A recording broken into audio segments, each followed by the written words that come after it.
Shalom, shalom. Apa kabar anak-anak yang ada di rumah? Pasti dalam keadaan baik ya, karena Tuhan Yesus kita sungguh baik. Kita memasuki tahun 2021 ini dengan kesehatan yang Tuhan Yesus berikan. Harapan Miss, di tahun 2021 semakin semangat belajarnya ya nak ya. Penyertaan Tuhan selalu dalam kehidupan kamu. Semangatlah belajar walaupun hanya di sebatas online. Walaupun kita jarak jauh ya anak-anak, Miss mengharapkan kita semangat dan tetap berdoa agar masa pandemi ini cepat berlalu dan kita bisa kembali lagi belajar seperti normal, seperti yang dulu-dulu kembali ya anak-anak ya. Nah anak-anak, Miss akan berikan pengumuman untuk ibadah online. Setiap ibadah online yang diberikan kepada Miss Ati itu poinnya 5. Apabila 10 kali, berarti 10, 20, 30, 40 dapat nilai 50. Ya. Apabila 20 kali berarti 100. Ya. Jadi satu pertemuan itu nilainya 5 poin. Ya. Mulai sekarang kejarlah poin di 2021 hingga kenaikan kelas kalian mencapai nilai yang maksimal. Ya, anak-anak rajinlah untuk beribadah. Nah, anak-anak, sebelum pelajaran kita dimulai, kita berdoa terlebih dahulu ya. Mari kita satukan hati kita. Kita berdoa dengan kesungguhan. Mari kita berdoa. Tuhan Yesus, kami mengucap syukur dan berterima kasih kepada Tuhan yang sudah menolong kami hingga kami bisa memasuki tahun 2021 berkat cinta kasih Allah Bapa dalam kehidupan kami. Terima kasih buat kesehatan, perlindungan, penjagaan yang Tuhan sudah berikan bagi kami. Puji syukur kami Tuhan di tahun 2021 penuh semangat, penuh antusias untuk belajar dalam semester 2 ini. Berikan kami hikmat, kepintaran, kecerdasan daripada Allah Bapa, menyertai kami di setiap pelajaran-pelajaran PJJ ini ya Tuhan, agar kami mengerti dan memahami. Terima kasih Tuhan Yesus, haleluya, amin. Nah anak-anak, pelajaran kita hari ini memasuki bab 10. Apa itu bab 10? Mengenal Roh Kudus ya anak-anak ya. Siapakah Roh Kudus itu? Anak-anak, kita akan belajar mengenal Roh Kudus dan siapakah Roh Kudus. Anak-anak, di dalam Yohanes 14 ayat 18, Yesus berkata, "Aku tidak akan meninggalkan kamu sebagai yatim piatu, aku akan kembali kepadamu." Maksud ayat ini apa itu? Diselanjutkan lagi Yohanes 14 ayat 18, "Semuanya itu kukatakan kepadamu selagi aku berada bersama-sama dengan kamu, tetapi penghibur yaitu Roh Kudus yang akan diutus oleh Bapa dalam namaku. Dialah yang akan mengajarkan segala sesuatu kepadamu dan akan mengingatkan kamu akan semua yang telah kukatakan kepadamu." Terdapat di dalam Yohanes 14 ayat 25 sampai 26. Nah, anak-anak, Roh Kudus itu siapa? Roh Kudus itu adalah penolong yang Tuhan Yesus janjikan.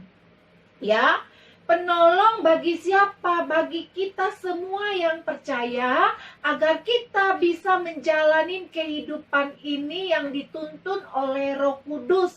Ya anak-anak ya, orang yang diselamatkan hanya bisa menerima Roh Kudus. Orang yang sudah bertobat, orang yang sudah diselamatkan adalah orang yang dipimpin oleh Roh Kudus. Karena Roh Kudus itu adalah penolong yang Tuhan Yesus sudah janjikan. Ya anak-anak, di sini ada cerita tentang Pak Sigit yang baru bertobat.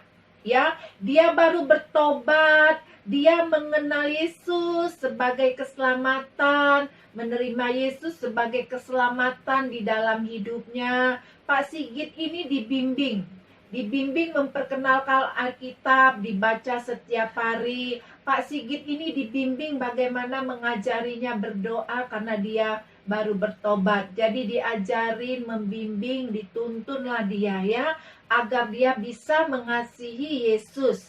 Nah, yang membinanya kakak pembina di gereja.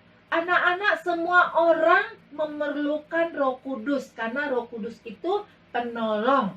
Roh Kudus itu adalah penolong dari surga. Ya, Roh Kudus itu diutus untuk menolong orang percaya agar kita mampu memahami isi Alkitab dan kita tahu kebenaran dan kita taat takut akan Tuhan. Ya anak-anak, itulah Roh Kudus. Ya anak-anak ya. Nah, anak-anak, Roh Kudus itu adalah pribadi ketiga dari Allah Tritunggal. Ya, anak-anak ya, pribadi dari Allah Tritunggal. Maka Roh Kudus adalah Roh Allah. Jadi Roh Kudus itu adalah Roh Allah.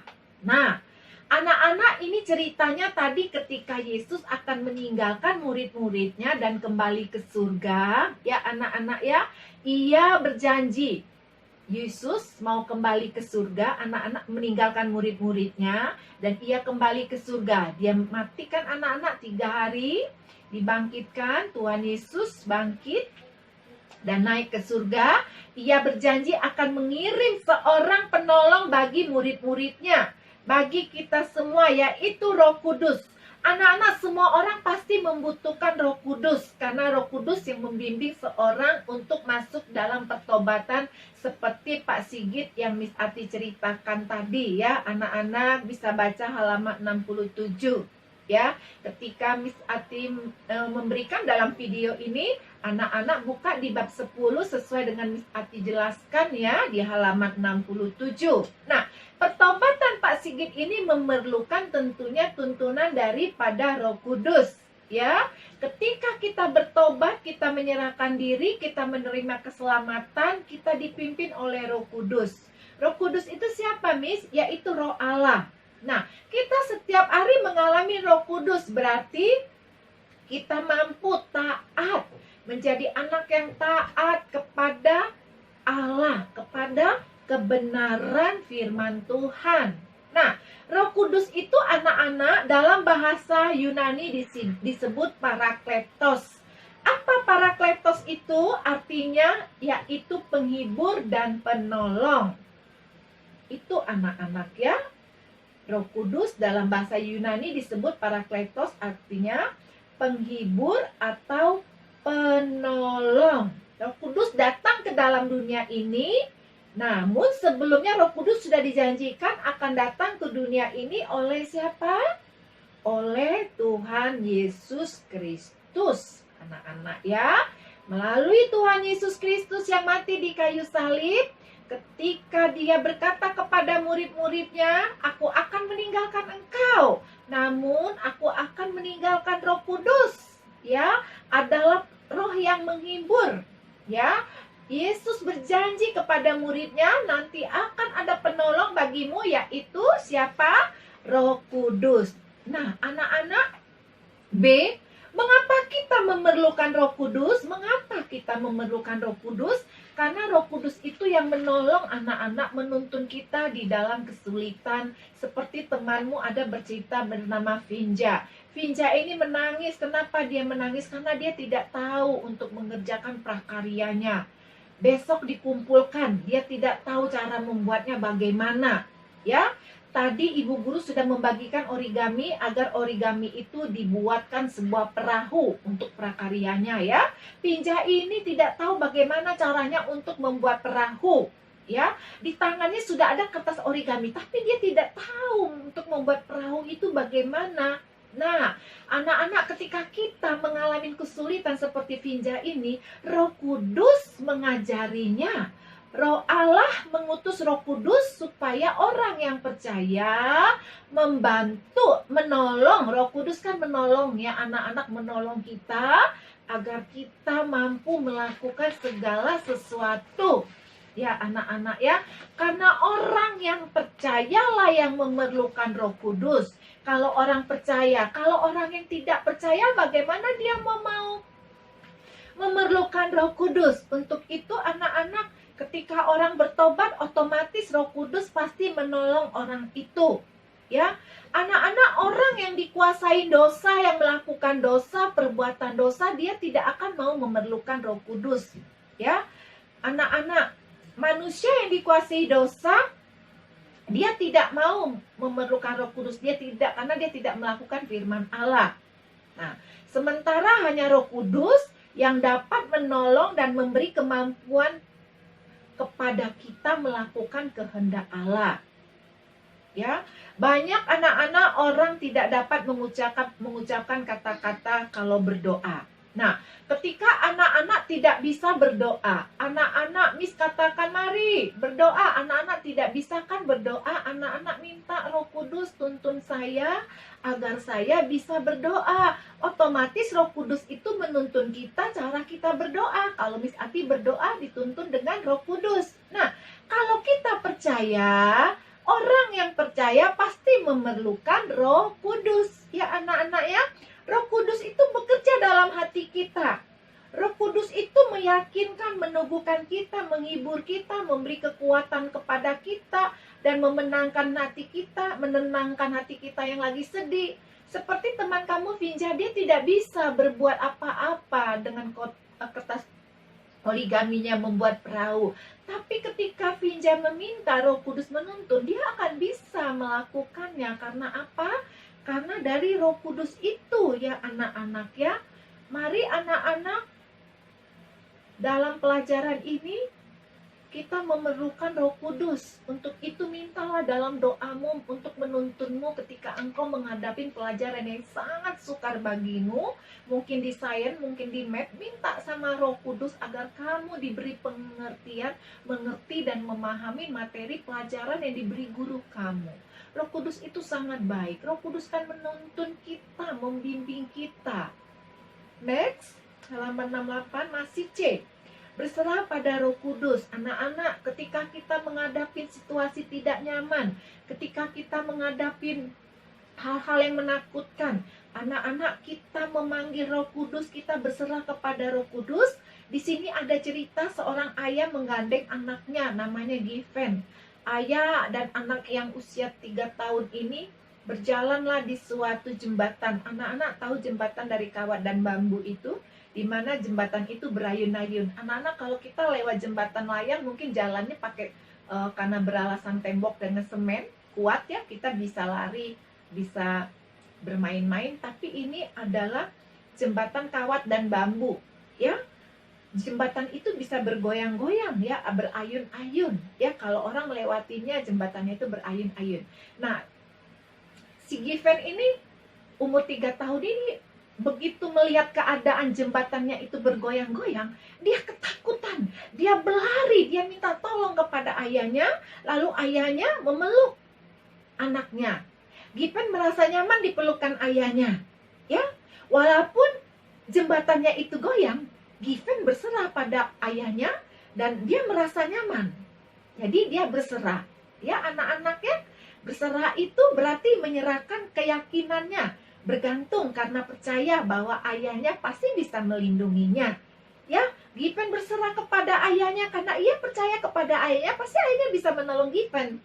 Ya, anak-anak, dia yakin sama ayahnya. Bersama ayahnya dia akan nyaman. Nah, begitu juga dengan kita.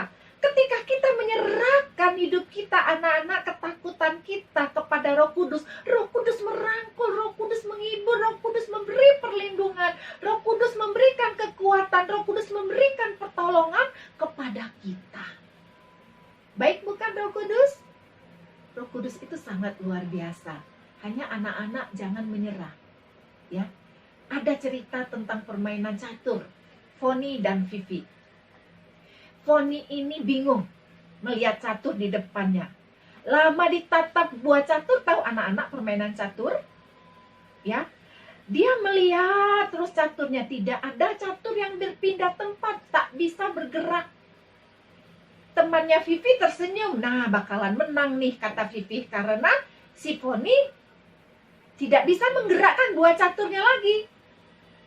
Padahal masih ada kesempatan buat Foni untuk menggerakkan. Vivi tahu itu di mana kekurangannya. Foni tiba-tiba berdiri, aku menyerah, Vi, aku menyerah, katanya kepada Vivi. Aku menyerah. Suara Foni ini keras dan tegas. Padahal Vivi tahu loh. Vivi melihat masih ada peluang bagi si Foni untuk menggerakkan caturnya, tetapi Foni menyerah, tidak bisa, tidak mengetahui bagaimana cara menggerakkannya lagi. Akhirnya Vivi menang. Nah, Vivi melihat masih ada peluang buat Foni, tetapi Foni menyerah. Anak-anak menyerah bukan berarti berserah. Menyerah adalah pasrah yang negatif. Maksudnya tidak mau berusaha, tidak mau berjuang lagi. Padahal masih ada kesempatan satu langkah buat Foni, tetapi dia menyerah. Anak-anak, dia tidak mau berjuang. Pasrah pada keadaan.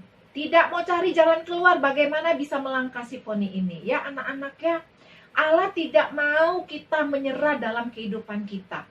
Ya, itulah sebabnya Allah mengutus penolong, yaitu Roh Kudus, agar kita tidak menyerah. Tidak ada kata-kata menyerah. Penolong akan menolong untuk menemukan jalan keluar. Dari setiap masalah kita pasti ada jalan keluar. Nah, berserahlah kita kepada Roh Kudus, anak-anak, berarti kita percaya kepada pimpinan Roh Tuhan. Kita percaya kepada pimpinan Tuhan. Anak-anak, ketika engkau tidak mampu menghadapi penilaian harian PA, SPTS, apapun itu anak-anak di dalam tes mathmu atau sainmu, anak-anak, apa materi pelajaran yang membuatmu lemah tidak berdaya, jangan menyerah seperti Foni ini. Mari semangat, kita punya Roh Kudus yang memberikan kita semangat, yang memberikan kita mampu belajar. Ingat anak-anak ya, bukan saat kau belajar hingga kau tua nanti, hingga kau bekerja nanti, berkarya, berkarir. Jangan pernah menyerah karena ada Roh Kudus. Ketika engkau mau menyerahkan hidupmu, berserah kepada Tuhan, pasti Tuhan pimpin langkah kita. Ya anak-anak ya. Next D, mengalami setiap hari. Nah, anak-anak, Tuhan inginkan kita mengalami setiap hari seperti mengalami tuntunan Roh Kudus setiap hari seperti Yeremia. Yeremia mengalami penyertaan Allah setiap hari. Ya, Roh Kudus menuntun Yeremia. Roh Kudus tidak pernah meninggalkan orang yang telah diselamatkan. Roh Kudus memimpin Yeremia sehingga ia tidak pernah melanggar perintah Allah karena Yeremia pun setia. Yeremia pun tidak pernah melanggar perintah Allah. Roh Kudus tidak pernah meninggalkan orang yang diselamatkan. Orang yang semakin hidup bergantung kepada Roh Kudus akan semakin merasakan kuasanya setiap hari. Anak-anak, setiap hari kita memohon doa berharap kepada Roh Kudus, pasti Roh Kudus ada di dalam hidupmu setiap hari. Seperti tanaman, setiap hari kita siram ya anak ya, pagi dan sore, hingga dia segar dan hijau tanaman ini. Karena apa? Diberi air, diberi air, diberi air. Kalau tanaman tidak disiram setiap hari, dia kering, airnya mati. Nah, demikian juga dengan hidup kita. Kita harus percaya. Setiap hari kita bergantung kepada pimpinan Allah. Setiap hari kita belajar, kita berdoa, berharap supaya materi pelajaran ini, Tuhan, saya bisa mengerti, memahaminya. Untunglah saya, Tuhan. Ya, anak-anak ya, kalian bisa lihat anak-anak, inilah Nabi Yeremia di gambar ini. Dia selalu berharap bergantung kepada Tuhan. Ya, Roh Kudus setiap hari ada selalu dalam kehidupan Yeremia karena dia selalu bergantung kepada Tuhan. Nah, anak-anak mau bergantung kepada Tuhan, bergantung kepada Roh Kudus karena dialah satu-satunya yang memimpin, yang menolong kita setiap saat, setiap hari. Anak-anak ya, Roh Kudus selalu menghibur kita, anak-anak. Ketika kita sedih, Roh Kudus memberikan penghiburan kepada kita. Tidak ada teman kita, tidak ada siapa-siapa, hanya Roh Kudus. Orang tua kita memang ada, hanya bisa menasehatin kita, tetapi yang bisa menolong, menghibur kita adalah Roh Kudus. Anak-anak, ada cerita Alkitab, Ananias dan Sapira ini membohong anak-anak. Nah, Roh Kudus ini tahu orang bohong atau tidak, orang nyontek atau tidak. Dia tahu Ananias dan Sapira ini menjual tanah, dia berbohong kepada Rasul Petrus. Ya, ketika dia berbohong kepada Rasul Petrus, berarti dia berbohong kepada Roh Kudus. Berbohongnya apa, Miss? Dia menjual tanah contoh 10 juta. Dia ngaku sama Petrus, lakunya 5 juta. Berarti 5 juta dia korupsi, dia berbohong, anak-anak. Roh Kudus tahu tidak kalau orang berbohong? Tahu. Ya, Roh Kudus tahu. Roh Kudus itu baik. Dalam kehidupan sehari-hari Roh Kudus itu hadir. Kalau kita membutuhkan, kalau kita minta Roh Kudus memimpin kita setiap hari, kita pasti tidak dikecewakan. Ya, Roh Kudus memimpin orang itu ke jalan yang benar. Kalau kita minta dituntun Roh Kudus setiap hari agar kita tidak menyontek, agar kita tidak berkata-kata kotor, agar kita tidak melawan guru atau orang tua, orang yang dipimpin oleh Roh Kudus, anak-anak, pasti dia taat kepada Allah, pasti dia taat kepada kebenaran firman Tuhan. Ya, anak-anak mau dipimpin oleh Roh Kudus. Di dalam Yohanes 14 ayat 16 sampai 17, bahwa Roh Kudus itu yang dijanjikan sebagai penolong itu disebut juga dengan roh apa? Roh penolong. Di dalam Yohanes 14 ayat 16 ayat 17. Ya, anak-anak ya, Miss Ati bacakan dulu Yohanes. Sebentar anak-anak ya. Miss bacakan dulu. Yohanes 14 ayat 16 sampai 17. Aku akan meminta kepada Bapa dan Ia akan memberikan kepadamu seorang penolong yang lain supaya Ia menyertai kamu selama-lamanya, yaitu roh kebenaran. Dunia tidak dapat menerima dia sebab dunia tidak melihat dia dan tidak mengenal dia. Nah, tadi Miss Aci bilang roh penolong, bukan roh kebenaran. Jadi, di dalam Yohanes 14 ayat 16 sampai 17 menjelaskan bahwa Roh Kudus yang dijanjikan sebagai penolong itu disebut juga roh kebenaran. Ingat ya anak-anak ya. Yohanes 14 ayat 16 sampai 17. Yaitu roh kebenaran, dunia tidak dapat menerima dia sebab dunia tidak melihat dia dan tidak mengenal dia, tetapi kamu mengenal dia sebab ia menyertai kamu dan akan diam di dalam kamu. Ya, roh penolong itu adalah roh kebenaran. Ya, anak-anak mau dituntun oleh roh kebenaran? Pasti semuanya mau. Roh Kudus adalah roh kebenaran. Nah, anak-anak, apa itu hari Pantekosta? Hari Pantekosta yaitu di mana terjanji tentang penghibur bagi manusia ketika Yesus meninggalkan murid-muridnya, akan datang seorang yang menghiburmu. Janji tentang penghiburan bagi manusia sebelum Tuhan Yesus naik ke surga digenapin pada hari Pentakosta, yaitu Yesus terangkat ke surga. Ya anak-anak ya, itulah yang dinamakan hari Pentakosta. Anak-anak, kehidupan kita ini harus dipimpin Roh Kudus. Setiap perkataan dan tindakan kita, ya, kita harus memberikan berkat kepada orang karena di dalam kebenaran Allah kita harus berkata-kata benar. Ya, setiap kita dalam perkataan dan tindakan kita harus mencerminkan kebenaran Allah. Nah, anak, ingat jangan berkata-kata kotor melawan orang tua. Perkataan kita yang tidak memberikan berkat itu hati-hati. Kita perlu mengawasi diri dalam perkataan kita, ya anak-anak, karena Tuhan tahu, Tuhan melihat, Tuhan mengerti, Tuhan tahu isi hati kita. Seperti Anania Safira, dia berbohong, Tuhan tahu. Nah, kalau kita bangun pagi, anak-anak, kita berdoa, memohon pimpinan Roh Kudus agar kita ditolong sepanjang hari ini. Ya, anak-anak,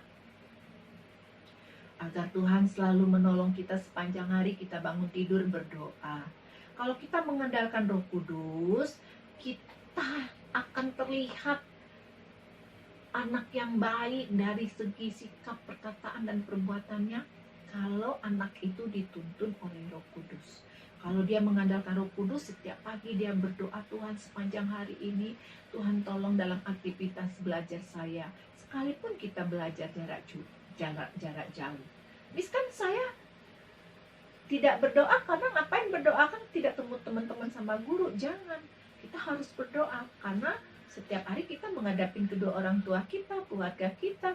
Jadi perkataan dan sikap kita juga, kalau kita tingkah laku baik, Roh Kudus menilai, Roh Kudus tahu anak-anak yang berbuat baik atau tidak baik. Nah, anak-anak, demikianlah ceritanya di dalam bab 10 mengenal Roh Kudus ya anak-anak ya.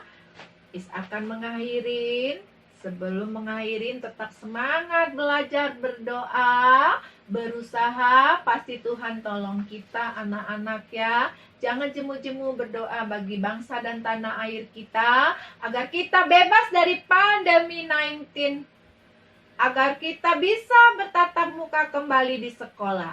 Mari kita satukan kedua tangan kita, hati kita berdoa. Tuhan Yesus, kami mengucap syukur dan berterima kasih Tuhan. Kami Tuhan mengenal, memahami siapa Roh Kudus. Biarlah Roh Kudus menuntun kami di dalam kehidupan kami. Ketika kami sedih, Engkau mau menghibur. Ketika kami tidak mampu mengerjakan tugas, Tuhan berikan kami, tuntun kami ya Roh Kudus. Kami percaya Roh Kudus adalah Roh penolong. Roh Kudus adalah Roh penolong dan Roh kebenaran. Terima kasih Tuhan Yesus. Ajari kami bersikap baik, sopan santun, agar orang bisa melihat sikap perbuatan kami yang baik. Dalam nama Tuhan Yesus, haleluya. Amin. Sampai di sini pertemuan kita anak-anak. Sampai jumpa pada pelajaran berikutnya. Tuhan Yesus memberkatin.